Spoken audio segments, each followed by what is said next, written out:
तो नमस्कार दोस्तों, परम एजुकेशन की यूट्यूब चैनल पे आप सभी दोस्तों का स्वागत करते हैं। तो चलिए शुरू करते हैं आज की क्लास शुरू करने से पहले बता दें कि जो लोग नए हैं अभी तक हमारे चैनल को सब्सक्राइब नहीं किया तो सब्सक्राइब करिए, साथ ही बेल आइकन का बटन दबा लें ताकि लाइव आने पर आप लोगों के पास एक छोटा सा नोटिफिकेशन पहुंच जाए। और साथ में अपने अपने ग्रुपों में एक बार शेयर कर दीजिए ताकि अधिक से अधिक लोग हमारे चैनल से जुड़ सकें और लाइक करना न भूलें। तो चलिए शुरू करते हैं आज के पहले प्रश्न से। बता दें कि गणित पेडागोजी के PYQ प्रश्न प्रीवियस मॉडल पेपर हैं जो कि बहुत ही महत्वपूर्ण है। और याद रखिएगा, जितना आप लोग प्रीवियस मॉडल सेल्फ स्टडी करेंगे उतना बहुत ही बेहतर तरीके से आप लोग स्कोर कर सकते हैं। तो आज की क्लास आप लोगों के लिए स्कोर रखा गया है 15 में से। यहाँ पे 10 प्रश्नों की 10 प्रश्न देखते हैं कितने लोग सही कर लेते हैं आज की लाइव क्लास में। तो चलिए शुरू करते हैं आज के पहले प्रश्न से। तो किसी भी प्रकार की अगर PDF आप लोगों को चाहिए सी टेट से सुपर टेट से, तो आप हमारे व्हाट्सएप ग्रुप में मैसेज कर सकते हैं, हाई लिख के। वहाँ पे आप लोगों को PDF हर प्रकार की मिल जाएंगे, क्योंकि एग्जाम बहुत ही नजदीक है। तो PDF प्राप्त करने के लिए मैसेज जरूर करिएगा या फिर टेलीग्राम चैनल से ज्वाइन हो जाइएगा। वहाँ पे परमा एजुकेशन नाम से है, वहाँ से आप लोग PDF प्राप्त कर सकते हैं। तो पहले प्रश्न से शुरू करते हैं। तो पहला प्रश्न करा है कि गणित शिक्षण में गणित शिक्षक की मुख्य भूमिका क्या होती है। तो पहला करा है निर्देशक की, दूसरा करा है कि दार्शनिक की, और तीसरा करा है मित्र की, चौथा करा है कि उपयुक्त सभी, यानी ये सभी। तो राइट आंसर यहाँ पे क्या होगी। तो याद रखिएगा, एक का जो शिक्षक होता है वो निर्देशक के भी कार्य करता है, यानी किस प्रकार से आपको कार्य करना है वो निर्देशित भी करता है। दार्शनिक की यानी उदाहरण दे के बात करता है सभी का। अब मित्रवत व्यवहार होता है ताकि आप अच्छे से सीख सकें। इस आधार पे हम कह सकते हैं कि राइट आंसर जाएगा हमारे यहाँ पे चौथे के साथ, जितने लोगों का चौथा एकदम करेक्ट आंसर है। ठीक, आगे बढ़ते हैं यहाँ पे नेक्स्ट प्रश्न पे। नेक्स्ट प्रश्न बहुत ही बेहतर है। देखिए, हमारा नेक्स्ट प्रश्न कह रहा है कि गणित शिक्षण में बच्चों की रुचि का विषय के प्रति अभाव एक प्रमुख समस्या है। विषय में छात्रों की रुचि पैदा करने के लिए आप निम्नलिखित में से क्या प्रभावी तरीका अपना सकते हैं। तो पहला करा है कि कमजोर छात्रों के लिए अतिरिक्त कक्षाओं की व्यवस्था करके, देखिए अतिरिक्त नहीं, सबको साथ में लेकर चलना। इस आधार पे हमारा ये गलत है। समय विभाग चक्र में गणित विषय को ही नहीं याद रखेगा, सभी विषयों को लेकर चलना आपको पड़ेगा। इस आधार पे ये भी गलत है। विद्यालय में अधिक पुस्तक खरीदेंगे, याद रखिएगा अधिक पुस्तक से नहीं, आपको बालकों का विकास करना तार्किक रूप से। तो खेल विधि के माध्यम से आप क्या करेंगे, सिखाने का प्रयास करेंगे। आप लोगों को पता है कि खेल खेल में बालक को सिखाना एक सकारात्मक सोच की तरफ आगे बढ़ाता है, जहाँ पे बालक तर्क करके सीखता है और समूह में सीखता है। तो राइट आंसर यहाँ पे हमारा चौथे के साथ जाएगा, जितने लोगों का चौथा है एकदम करेक्ट है। तीसरे प्रश्न पे आगे बढ़ते हैं। तीसरा प्रश्न देखिए बहुत ही बेहतर है। करा है गणित शिक्षण की समस्याओं को दूर करने के लिए निम्नलिखित में से क्या आवश्यक है। तो पहला हमारा करा है शिक्षक का व्यवहार उचित हो, दूसरा हमारा करा है व्यक्तिगत भेदों को कक्षा में अपनाया जाए, और यहाँ पे तीसरा करा है सभी विषयों के अभ्यास कार्य एक ही शिक्षण विधि से किए जाए, ये भी सही है। यहाँ पे चौथा करा है उपयुक्त सभी। तो राइट आंसर यहाँ पे तीसरे का किसके साथ जाएगा। देखिए, करा कि सभी विषयों के अभ्यास कार्य एक ही शिक्षण विधि से किए जाए। देखिए, एक ही शिक्षण विधि से सभी नहीं किया, विज्ञान की कर सकते हैं गणित प्रयोग, गणित का कर सकते हैं, याद रखिएगा, लेकिन हिंदी का उपयोग आप नहीं कर सकते हैं, अंग्रेजी का प्रयोग नहीं कर सकते। इस आधार पे ये हमारा गलत है। शिक्षक का व्यवहार उचित हो, सही है। व्यक्तिगत भेदों को कक्षा में अपनाना चाहिए, याद रखिएगा, सही है। लेकिन यहाँ पे तीसरा हमारा गलत है, तो इस आधार पे हमारा चौथा भी गलत होगा। राइट आंसर जाएगा हमारे यहाँ पे किसके, यहाँ पे पहले के साथ, शिक्षक का व्यवहार जो होता है उचित होना चाहिए। तो जितने लोगों का पहला है एकदम करेक्ट है।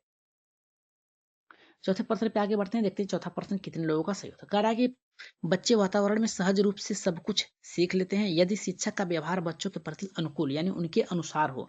तो उपयुक्त कथन दर्शाता है कि, कह रहा है कि शिक्षक के व्यवहार के महत्व को। दूसरा कह रहा है वातावरण की शुद्धता वायु पे। देखिए, वातावरण की शुद्धता वायु पे नहीं बात कर रहा है, यहाँ पे शिक्षण से बात कर रहा है। तो इस आधार पे हमारा दूसरा गलत है।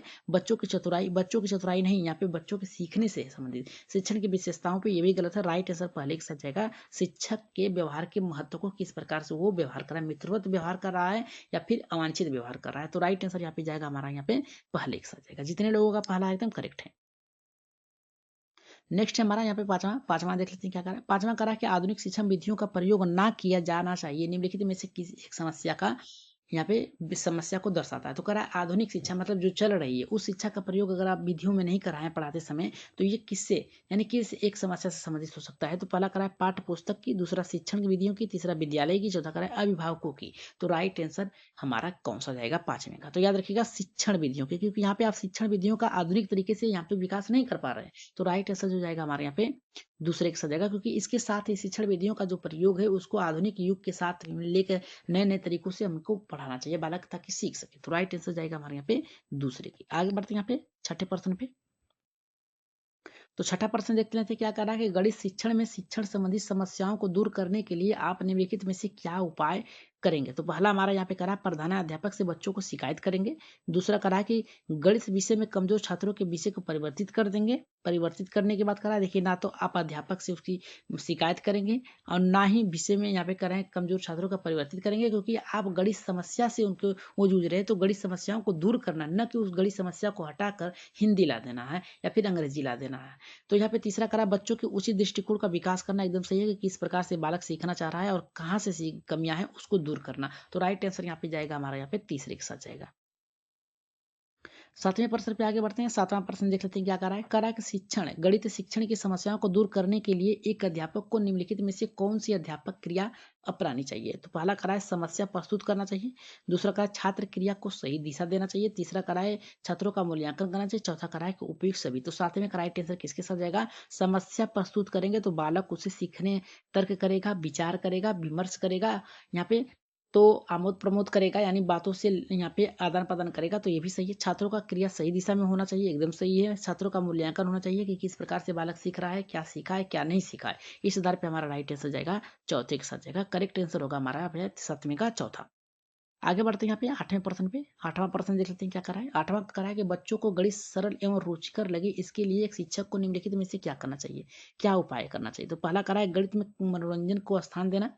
दूसरा करा है क्रियात्मक कार्यों को प्रधानता देना। और तीसरा करा है छात्रों को ज्ञान प्रदर्शन के लिए उचित अवसर देना। उपयुक्त में से करा है कि सभी। तो राइट आंसर यहाँ पे 8वें का किसके साथ जाएगा? देखिए गणित में यहाँ पे मनोरंजन यानी खेल विधि का प्रयोग करना, यानी खेल खेल में बालकों को सिखाने की बात कर रहा है। क्रियात्मक कार्यों को ये भी खेल से संबंधित है, खेल खेल में सिखाने की बात कर रहा है। बच्चों के ज्ञान को अवसर प्राप्त करना, इस आधार पे हम कह सकते हैं राइट आंसर जाएगा चौथे के। आगे बढ़ते हैं 9वें प्रश्न पे। 9वां प्रश्न देख लेते हैं क्या कर रहा है। 9वां प्रश्न करा है कि गणित शिक्षण में अभ्यास कार्य देते समय ध्यान रखना चाहिए क्या।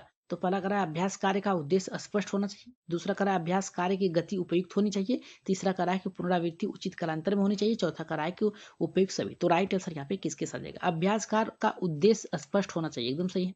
अभ्यास कार्य गति उपयुक्त होनी चाहिए। किस तरीके से आप सिखाएं कि ताकि उसका वार्षिक परीक्षा या फिर साप्ताहिक परीक्षा में वो क्या करे, अपने को ढाल सके, यानी सीख सके समय से पहले। तो ये भी सही है। पुनरावृत्ति उचित कालांतर में होनी चाहिए, यानी आप क्या सिखा रहे हैं, कैसे सीख रहे हैं बालक, वो सही होना चाहिए। तो इस आधार पर हम कह सकते हैं राइट आंसर जाएगा हमारे यहाँ पे चौथे के साथ जाएगा। चलिए आगे बढ़ते हैं यहाँ पे 10वें प्रश्न पे।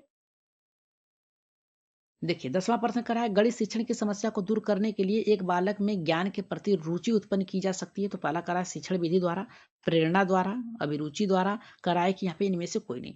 तो राइट आंसर यहाँ पे 10वें का किसके साथ जाएगा? जल्दी से कमेंट कर दीजिए। तो देखिए यहाँ पे करा है कि शिक्षण विधि द्वारा। शिक्षण विधि द्वारा तो ठीक है, यहाँ पे ज्ञान प्रति की रुचि उत्पन्न की जा सकती है। तो रुचि केवल प्रेरणा के द्वारा, मोटिवेशन, याद रखिएगा, मोटिवेशन के द्वारा ही आप क्या कर सकते हैं, दूर कर सकते हैं। तो राइट आंसर हमारा जो जाएगा दूसरे के साथ जाएगा। आगे बढ़ते हैं 11वें प्रश्न पे। 11 का प्रश्न करा है शिक्षण कार्यों को सुगम बनाने के लिए निम्नलिखित में से कौन सा गुण शिक्षक में नहीं होना चाहिए। तो वार्षिक योजना तैयार करना, ये तो होना चाहिए। इस आधार पे नहीं पूछा है तो हमें सही पहले यहाँ पे खोज लेते हैं, फिर इसके बाद क्या करा है कि हमारा उचित ऑप्शन मिल जाएगा। तो यहाँ वार्षिक योजना तैयार नहीं करना, ये तो आपसे गलत है।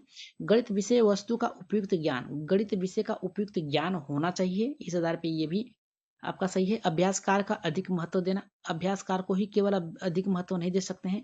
पक्षपात रहित व्यवहार नहीं, पक्षपात रहित व्यवहार नहीं कर सकते हैं। गणित विषय की उपयुक्त ज्ञान होना, राइट आंसर जाएगा हमारे यहाँ पे किसके साथ जाएगा? दूसरे के साथ जाएगा। आगे बढ़ते हैं यहाँ पे। नेक्स्ट हमारा कह रहा है कि आपकी कक्षा में कुछ बच्चे गणित में बहुत कमजोर हैं, इस समस्या का प्रमुख कारण हो सकता है। तो पहला कह रहा है कि प्राथमिक स्तर पर उन बच्चों को नींव का कमजोर होना। दूसरा कह रहा है कि शारीरिक रूप से उन बच्चों का स्वस्थ न होना। देखिए यहाँ पे शारीरिक बच्चों का नहीं, मानसिक होगा, ठीक है। तो ये ऑप्शन आपका गलत है। तीसरा कह रहा है आपका उन पर ठीक से ध्यान न देना, ये भी गलत है। उपयुक्त में से कोई नहीं। देखिए अगर ये तीनों से गलत हो गए तो राइट आंसर जाएगा हमारे यहाँ पे पहले, क्योंकि प्राथमिक स्तर पर अगर बालकों का नींव मजबूत, यानी वो अच्छे तरीके से सीख लेते हैं, तो आगे वो बहुत ही बेहतर कर सकते हैं। तो राइट आंसर जो जाएगा हमारे यहाँ पे पहले के साथ जाएगा। 13वें प्रश्न पे आगे बढ़ते हैं। 13वां देख लेते हैं क्या करा है कि व्यक्तिगत भेदभाव की समस्या है। करा मेधावी छात्र, पिछड़े छात्र, वो सामान्य छात्र, उपयुक्त में से सभी। तो 13 का राइट आंसर जाएगा उपयुक्त में से सभी। एकदम आसान प्रश्न ये है। आगे बढ़ते हैं 14वें प्रश्न पे। 14 का देख लेते हैं क्या करा है। 14 का प्रश्न हमारा ये करा है कि गणित विषय में समस्याओं को हल करने के लिए के अलावा उसका अभ्यास कार्य करने में अधिक बल दिया जा सकता है, जिससे छात्र क्या करें, नए सूत्रों का समझ सके तथा उसके अनुप्रयोग में दक्ष हो सके। दूसरा करा है गणना संबंधी कौशल में निपुण सकें, और तीसरा करा है नई अवधारणाओं को स्पष्ट कर सके, चौथा करा है ज्ञान को नई परिस्थितियों में लागू करना चाहिए। तो राइट आंसर यहाँ पे कौन सा होगा? चौथे, यहाँ पे 14वें का। देखिए कहा है कि गणित समस्याओं को हल करने के अलावा अभ्यास के अधिक बल देना, अभ्यास की बात कर रहा है, ठीक है। तो नए सूत्रों को समझ दियो, ये तो आएगा 6 से 8 जाएगा, इस आधार पे हमारा पहला गलत है, याद रखिएगा। ये पहला जाएगा 6 से 8, इस आधार पे ये गलत है। गणना संबंधी कौशल में निपुण होना, यही राइट आंसर जाएगा। गणना संबंधी प्राथमिक स्तर पे जो बालक होता है गणना ही कर सकता है, नई उदाहरणों को स्पष्ट नहीं कर सकता है, ज्ञान की नई परिस्थितियों में लागू नहीं कर सकता है, क्योंकि बालक 1 से 5 तक का है। तो राइट आंसर जाएगा हमारे यहाँ पे दूसरे के। आगे बढ़ते हैं, आज की क्लास का लास्ट प्रश्न है, जिसे आप लोगों को बहुत ही बेहतर तरीके से इसका उत्तर कमेंट बॉक्स में देना है। इसका उत्तर आप लोग कमेंट बॉक्स में खुद ही देंगे। तो विद्यार्थी गणितीय समस्याओं को हल करते समय गलतियां करते हैं क्योंकि पहला करा वे एक से अधिक पाठ्य पुस्तक नहीं पढ़ते, दूसरा करा कि उनका सामाजिक आर्थिक स्तर निष्पादन को प्रभावित करता है, तीसरा करा कि वे अर्थ निर्माण के अपने प्रयास में संकल्पनाओं का वैकल्पिक यहाँ पे निर्वाचन करते हैं, और चौथा करा है कि वे पर्याप्त अभ्यास नहीं करते। तो इसका उत्तर आप लोग कहाँ देंगे? कमेंट बॉक्स में देंगे कि आज के इस 15वें प्रश्न का उत्तर आप लोग कौन से जाएंगे, पहले, दूसरे, तीसरे या फिर चौथे। तो आज आप लोगों ने जो भी टारगेट यहाँ पे पूरा किया है, उनमें से कितने प्रश्नों को आज आप लोगों ने यहाँ पे क्रॉस किया है, 15 में से कितने प्रश्न आप लोगों ने सही किए हैं। तो जल्दी से कमेंट कर दीजिए कि आज 15 में से आप लोगों ने 14, 10 या फिर 12 कितने प्रश्न आप लोगों ने सही किए हैं। तो इसका उत्तर आप लोग कमेंट बॉक्स में जरूर दीजिएगा, और आज की क्लास कैसी लगी कमेंट बॉक्स में जरूर बताइएगा। तो आज के लिए शेयर जरूर करिएगा अपने अपने ग्रुपों में, और सब्सक्राइब कर लीजिएगा जो लोग नए हैं। तो जल्द ही आप लोगों की मैराथन क्लास चलाई जाएगी सभी विषयों पे, चाहे वो संस्कृत हो, चाहे गणित हो, चाहे हिंदी हो, चाहे आपके ईवीएस हो। इन पांचों सब्जेक्ट के याद रखिएगा, पांचों सब्जेक्ट की आप लोगों के यहाँ पे मैराथन चलाई जाएंगी, याद रखिएगा, ठीक। तो मैराथन क्लास जल्द ही चलाई जाएंगी आप लोगों के लिए। आज के लिए इतना ही, धन्यवाद।